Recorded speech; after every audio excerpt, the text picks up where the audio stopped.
Graças a Deus. Você que trouxe a palavra de Deus, abra em Isaías 53. Ontem nós comemoramos a Páscoa. Quem comeu chocolate? Levanta a mão. A irmã não comeu chocolate?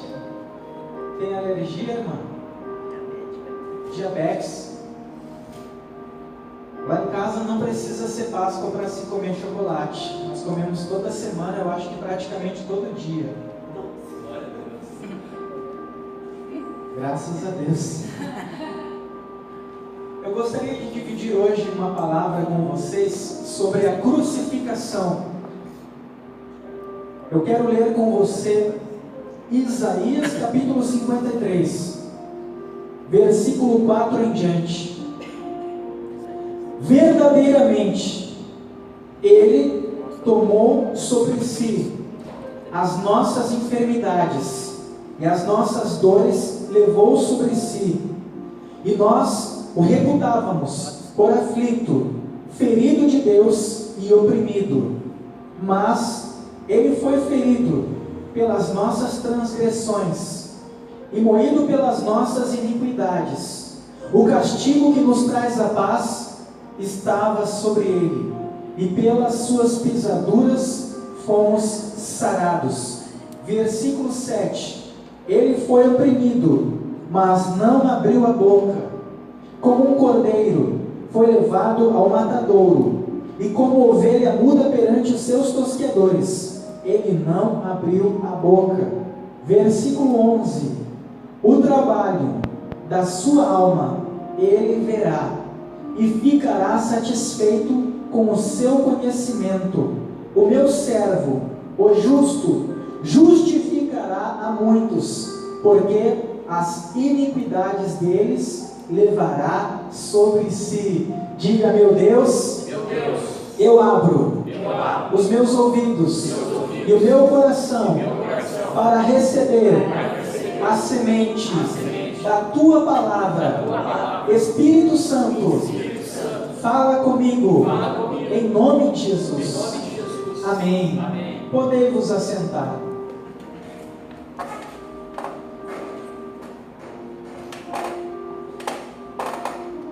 Era quinta-feira, início da noite. O Senhor Jesus se reuniu com os seus 12 discípulos e instituiu e participou da Santa Ceia. E após participarem da Santa Ceia, onde adoraram a Deus com cânticos, eles se dirigiram a um jardim, conhecido como o Jardim das Oliveiras, com a exceção de Judas Iscariotes, aquele que haveria de trair o seu mestre, e entregá-lo nas mãos dos líderes fariseus, que desejavam a sua morte. O Senhor Jesus disse aos discípulos: fiquem aqui, vigiem e orem. O espírito está pronto, a carne, porém, é fraca. E se distanciou cerca de 30 metros. E ali o mestre dobrou os seus joelhos e começou a orar intensamente. Ele sabia que haveria de enfrentar nos próximos momentos as coisas mais difíceis que um ser humano pode passar. Ele beberia sozinho o cálice da ira de Deus, que condenaria toda a humanidade de uma forma justa. Ali o Senhor Jesus, com os seus joelhos dobrados, começou a orar. E a palavra de Deus diz que por 3 vezes ele clamou dizendo: Senhor, se for possível, passa de mim este cálice, o cálice da ira de Deus, que você e eu deveríamos beber como consequência dos nossos pecados. Ali ele viu a cruz, os açoites, os escárnios. Ele sabia, porque estava profetizado, o quão difícil seria beber aquele cálice. Porém, ele recebeu mais do que a revelação da dor que lhe estava proposta. Ali ele pôde contemplar a nossa vida perdida, distante de Deus. Ali ele viu a humanidade caminhando a passos largos para a perdição eterna, sem chance alguma de redenção. Ele sabia que o homem não tem nada a oferecer em troca da salvação. Não existem boas obras, não existem bens, não existem dons, não há nada que você e eu possamos fazer diante de Deus que nos torne dignos da salvação. Salmos diz que se nós oferecermos bens ou riquezas em troca da nossa salvação, elas acabariam antes do preço ser pago. Por outro lado, a palavra diz em Tiago, capítulo 4, a partir do versículo 4, que nós fomos comprados, não pelo preço de prata, ouro ou pedras preciosas, mas pelo precioso sangue de Jesus Cristo, o Filho de Deus, o Cordeiro de Deus, que jamais conheceu o pecado.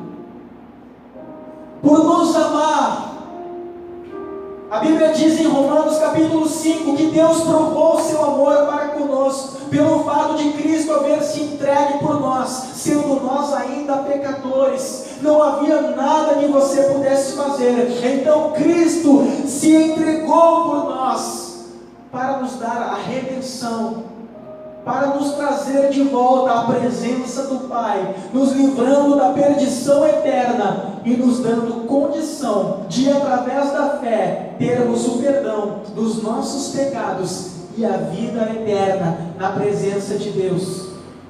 Lucas, um dos 12 discípulos que também era médico, é o único dos evangelistas a descrever o que ocorreu naquele momento de oração.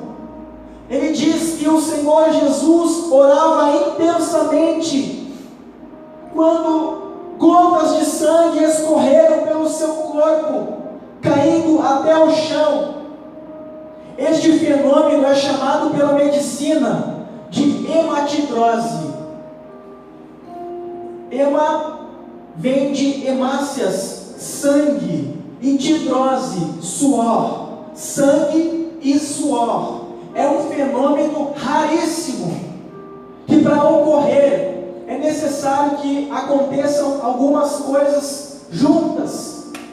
É necessário um cansaço e uma fraqueza física muito grande, junto de um abatimento moral violento, causado por um grande medo ou tensão. A Bíblia diz que a Deus o Pai agradou moê-lo. O Senhor Jesus estava sendo moído por Deus. Ele que em João 10,30 disse: eu e o Pai somos um. Ele que desde antes da criação estava junto do Pai, na mais perfeita coinonia, harmonia, por trazer sobre si os nossos pecados que nos separam de Deus, aquele que é santo. Viu o Pai virar-lhe as costas quando Jesus estava diante da cruz. O Pai foi obrigado a lhe virar as costas, a se separar do Filho, eles que sempre estiveram juntos.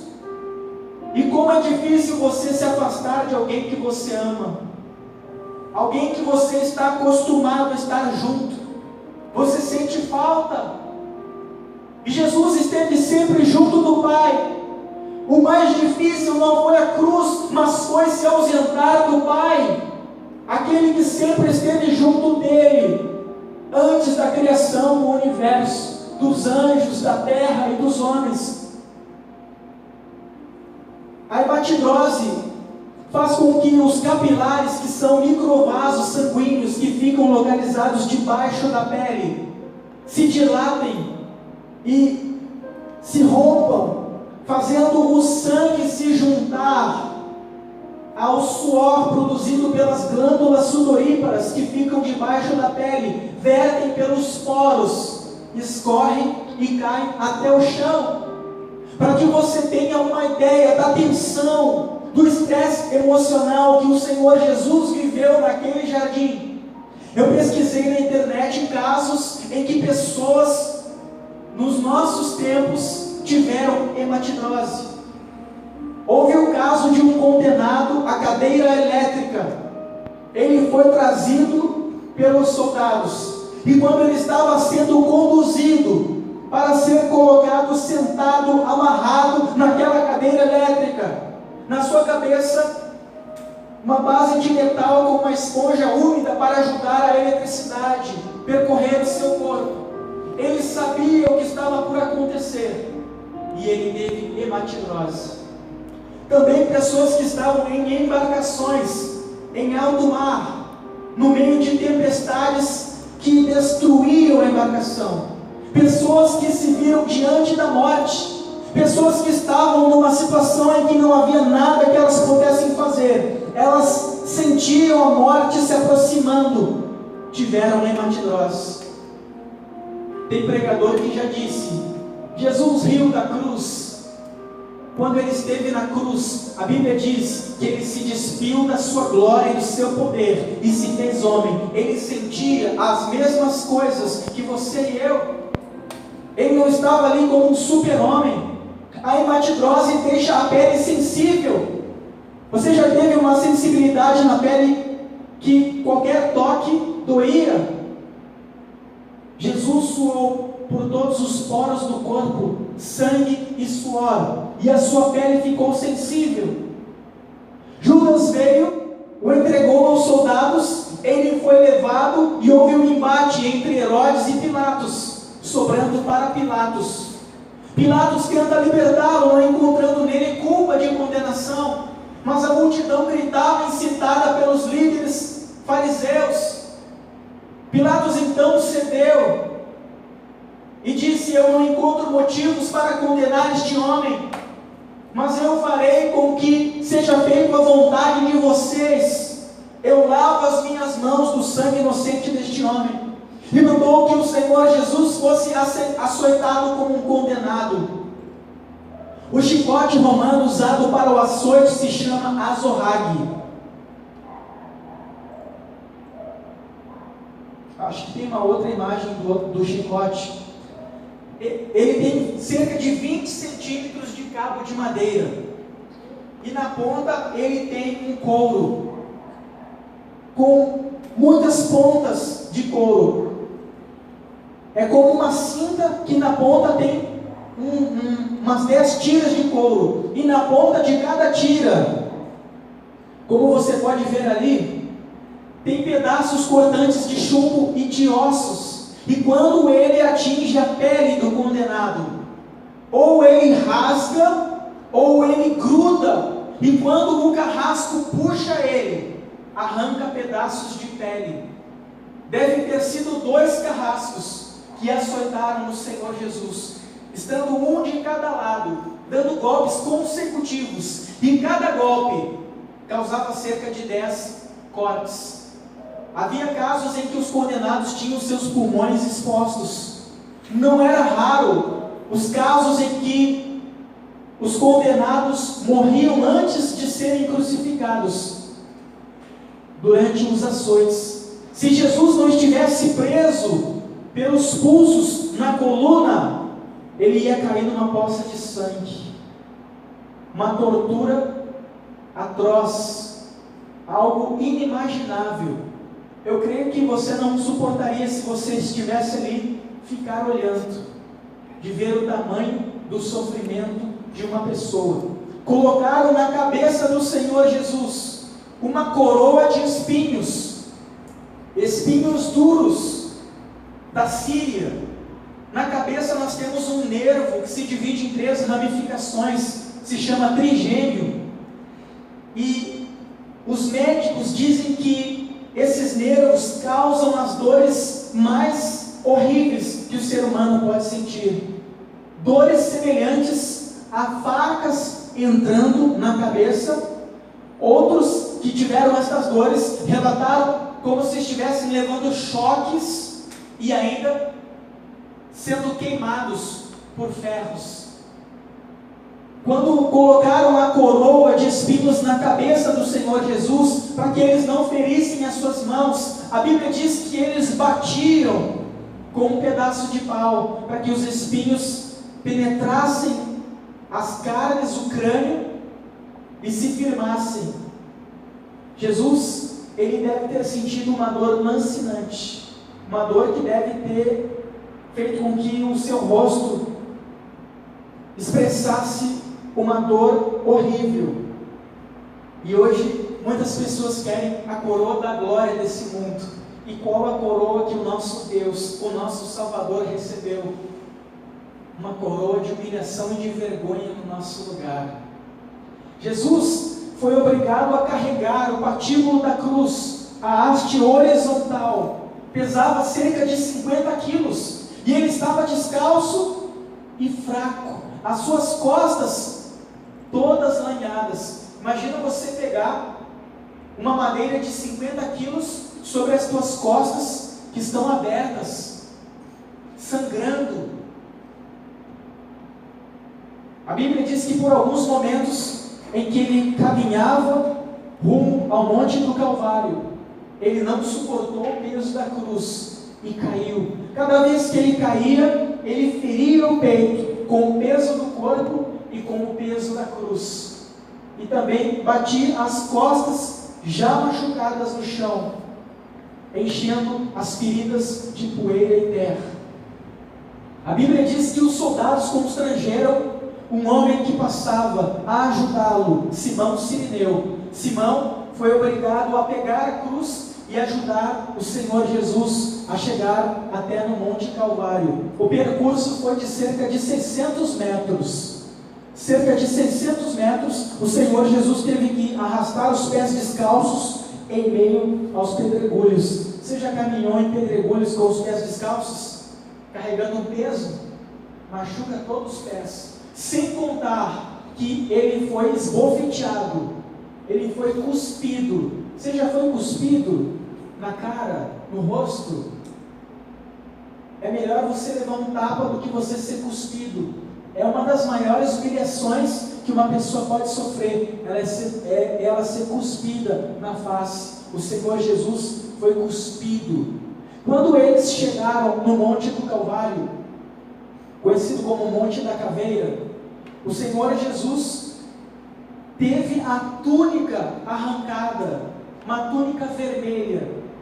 Quem aqui já teve curativo? Levanta a mão. Você já se feriu, já se cortou e precisou fazer um curativo? Quando eu fiz estágio em enfermagem, eu fiz muitos curativos. E alguns cabia 2 mãos dentro. E é necessário muito soro fisiológico sobre os curativos, porque o tecido do curativo, da gaze, ele cola na carne, porque tem sangue e tem um líquido liberado pelas feridas, e aquele sangue e aquele líquido acabam colando na gaze, e a gaze fica grudada nas carnes, nas feridas. Então, o Senhor Jesus estava com as suas costas todas abertas, toda aberta, o seu peito, o seu corpo estava todo lanhado, cheio de feridas. E quando ele colocou a capa, aquela capa ficou grudada, ficou colada no seu corpo. E quando a Bíblia diz que os soldados lançaram sortes entre si e arrancaram de súbito a capa do Senhor Jesus, a túnica, causando uma dor inimaginável. Se um dia você tiver uma ferida e colocar em uma gaze e colar, eu te aconselho, passa soro fisiológico ou molha para que floche e tira com muito cuidado. Quando eles puxaram aquela capa, aquelas feridas abriram e causou uma dor inimaginável, e todas aquelas feridas voltaram a sangrar. Deitaram ele sobre a cruz e pregaram as suas mãos na cruz. Eles não colocavam prego na palma da mão porque não suportaria e rasgaria com o peso do corpo. Então eles amarravam mais ou menos nessa parte aqui, e eles colocavam os pregos, que não eram redondos e pequenos, eram grandes pregos quadrados, e eles colocavam aqui nessa região do pulso. Por aqui passa um nervo chamado mediano. É um nervo que vem da ponta dos dedos, passa por todo o braço, pelos ombros, se liga à coluna vertebral, que tem ligação direta com o cérebro. Os nervos são responsáveis pelo sentido, pela dor. Quando você toca, você sente, porque tem nervos embaixo da pele, e eles te dão a sensação do toque e também da dor. Quando o soldado pregou o prego no pulso de Jesus, pela localização que eles colocavam, lesiona parte desse nervo mediano, causando uma dor aguda e lancinante, que faria a maioria das pessoas desmaiar de tanta dor. Jesus deve ter sentido uma dor lancinante, agudíssima, absurda, só que ele não desmaiou, porque ele precisava passar por tudo aquilo para nos redimir diante do Pai. Está dando para entender, meus irmãos? Amém. Então, Jesus foi pregaram os seus pés, e cada vez que o Senhor Jesus precisava falar, ele não tinha ar. Por quê? Porque o peso do seu corpo fazia com que pesasse para frente, e ele não conseguia soltar o ar, ele não conseguia liberar o ar. Então ele foi ficando vermelho, roxo, até ficar cinza quase, porque ele não conseguia respirar. Alguém aqui tem asma? Você já viu alguém com uma crise de asma? A pessoa parece que vai morrer, a pessoa não consegue respirar, o corpo dele estava com muito gás carbônico e com pouco oxigênio, por isso que ele estava cinza, e ele não conseguia respirar, porque ele não conseguia liberar o ar dos pulmões, porque o seu corpo estava inclinado para frente. Fizeram um teste com pessoas para ver quanto tempo elas suportariam ficar na posição de crucificada, isso sem os pregos, e no máximo que elas ficaram foi 8 minutos. Por quê? Porque aquela posição causa cãibras que começam nos deltoides, nos bíceps, depois elas se estendem aos músculos da barriga, do tórax e o da respiração. Então a pessoa começa a ter cãibras musculares que dificultam a respiração. Você já teve cãibra? Quem já teve cãibra? Eu já tive muitas cãibras. Jesus começou a ter cãibras. A medicina chama esse fato de tetania, algo dolorido, algo insuportável. Ele não conseguia falar e nem apoiar a cabeça por causa do diâmetro da coroa de espinhos. Então ele estava inclinado para frente, tendo cãibras, e cada movimento que ele fazia mexia o nervo mediano, fazendo com que ele sentisse dores lancinantes. O nervo occipital e o trigêmeo da cabeça, além de sangrar muito e fazer o sangue escorrer por toda a sua face, pelas costas, pela nuca, só da pessoa respirar ele já causava dor. Então a Bíblia diz que Jesus teve que falar 7 frases na cruz, só que ele não tinha ar para poder falar. E o que ele fez para que ele pudesse falar? Ele teve que se apoiar sobre o prego dos pés. Então ele se apoiou no prego dos pés e começou a dar pequenos golpes, arrastando as costas já abertas pelas chagas, e ele dava pequenos golpes. Quando ele conseguia se levantar um pouquinho, ele conseguia respirar, ele liberava o ar e conseguia respirar novamente. E ele fez todo esse esforço. A primeira frase que ele disse na cruz foi: Pai, perdoa-lhes, porque eles não sabem o que fazem. Jesus sofreu sozinho a ira de Deus. Nós deveríamos ter sofrido essa dor, nós deveríamos ter bebido o cálice da ira de Deus, mas porque Deus nos amou, Ele nos deu o que Ele tinha de mais precioso, o seu Filho unigênito, o Senhor Jesus.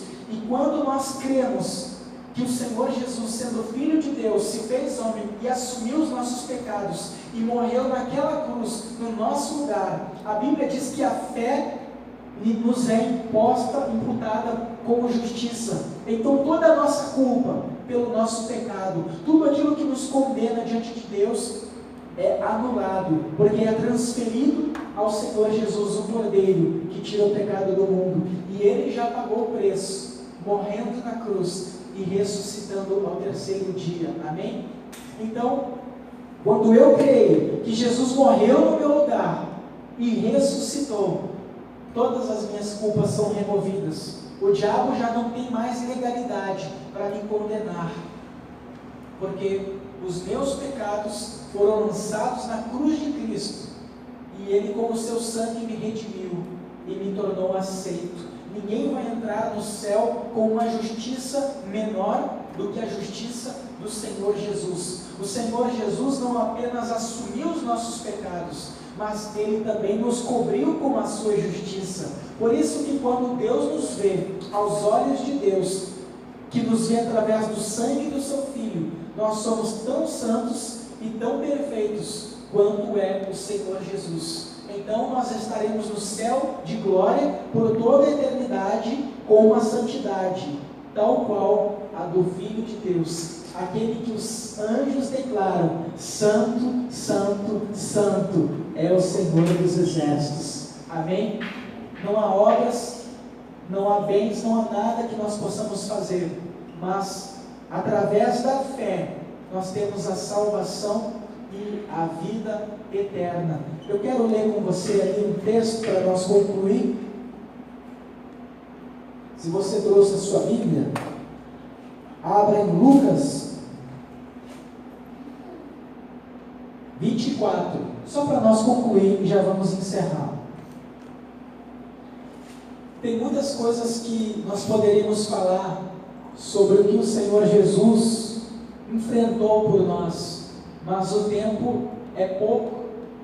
Mas eu creio que deu para nós ter uma compreensão um pouquinho melhor daquilo que o Senhor